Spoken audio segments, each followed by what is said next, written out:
앞서 보신 것처럼 전 세계에서는 지금 성숙한 동물권 인식을 확산하기 위해 다양한 노력을 실천하고 있습니다.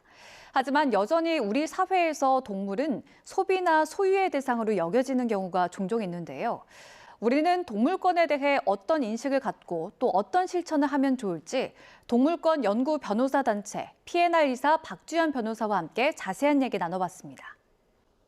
저희가 동물권에 관심을 가져야 될 이유는 무엇일까요? 일단 첫째는 좀 불편한 사실이긴 하지만 우리가 인간이 동물에게 좀 피해를 주고 있다는 사실인데요. 우리가 동물을 많은 부분에서 이용을 하고 있죠. 동물을 입기도 하고 먹기도 하고 또 실험을 하고 또 데려와서 가두고 이제 전시를 합니다. 근데 사실은 이러한 게 동물의 입장에서는 다 삶이 파괴되고 피해를 입는 거거든요. 두 번째 측면은 우리가 이러한 대상을 착취하고 이용하는 그런 어떤 우리의 방식이 사실 우리가 살아가는 이 사회에서 굉장히 좀 많은 밀접한 영향을 미치기 때문입니다. 이 사회적인 약자의 지위에 있는 동물에 대해서 우리가 어떻게 대할 것인가, 이들에 대해서 가해지는 폭력이나 이런 것들을 우리가 용인하거나 방관한다라는 것은 또 우리가 이런 다른 사회적 약자를 바라볼 때 그런 어떤 태도를 가질 것이냐와도 밀접한 관련이 있다. 실제로 연쇄살인범 강호순과 같은 경우에도 예전에 동물 학대 전력이 많았다라는 점을 명시를 하고 있거든요. 그러니까 동물 학대에 대한 어떤 전력 있는 사람은 분명히 또 그 학대나 폭력의 대상을 동물이 아니라 다른 존재, 인간에게도 당연히 발현할 수 있다라고 보는 거죠.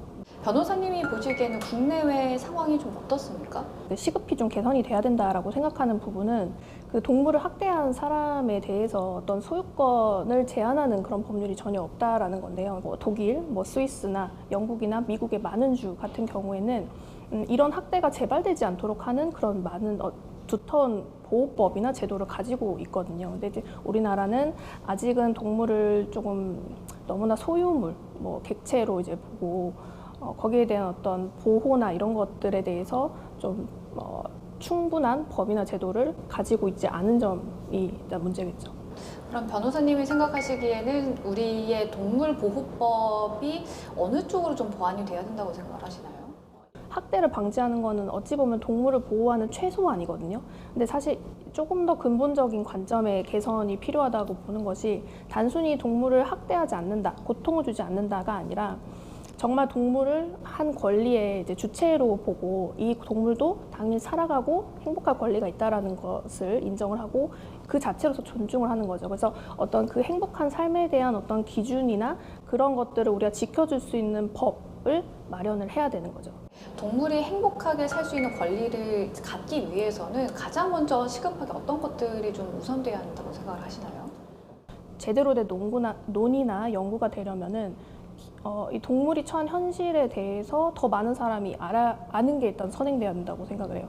정말 펫샵에 있는 그 강아지들이 어디서 어떻게 오는지, 그리고 동물 실험 같은 경우는 지금 어떻게 되고 있는지, 그리고 전시되는 동물은 어떻게 잡혀와서 여기 오게 됐고 어떤 대우를 받는지, 우리가 먹는 동물들은 또 어떠한 취급을 받아서 어떻게 도축되는지, 이런 현실에 대해서 결국에는 더 많은 사람들이 알아야지 먼저 문제의식을 가질 수 있게 될 것이고, 정부나 기업에서 이런 동물을 착취하지 않고 이용하지 않는 혹은 덜 이용하는 그런 어떤 방법에 대한 어떤 연구나 지원이 좀 많이 이루어져야 된다고 생각을 하고, 다른 나라의 경우에는 동물대체시험법이라고 해서 동물을 사용하지 않고도 제품을 개발하거나 이제 실험을 한다거나 이제 이런 법을 많이 연구를 하고 있거든요. 동물권이나 어떤 동물복지법 이런 것들이 좀 긍정적으로 변화를 갖게 된다면 우리에게는 어떤 영향들이 있을까요? 우리가 이제 동물의 삶과 또 권리에 대해서 더 많이 관심을 갖게 된다라고 한다면 일단 우리의 어떤 사회적인 어떤 관심도나 보호의 정도, 그 영역이 사람뿐만 아니라 이제 동물에게까지 더 확장되는 것이 되거든요. 그렇다 보면 당연히 어떤 사회적인 전반적인 보호 수준이라든지 또 다른 사람에 대한 어떤 고통에 대한 공감이라든지 보호, 사회적 약자에 대한 배려, 안전, 이런 부분에서 전 전반적으로 사회가 좀 더 발전하고 성숙할 수 있을 것이라고 생각합니다. 이제는 우리가 동물들을 어떤 소비나 소유의 대상으로 생각할 것이 아니라 생명 그 자체로 인식할 수 있는 그런 계기가 필요하지 않을까 생각이 듭니다. 오늘 말씀 잘 들었습니다. 고맙습니다. 고맙습니다.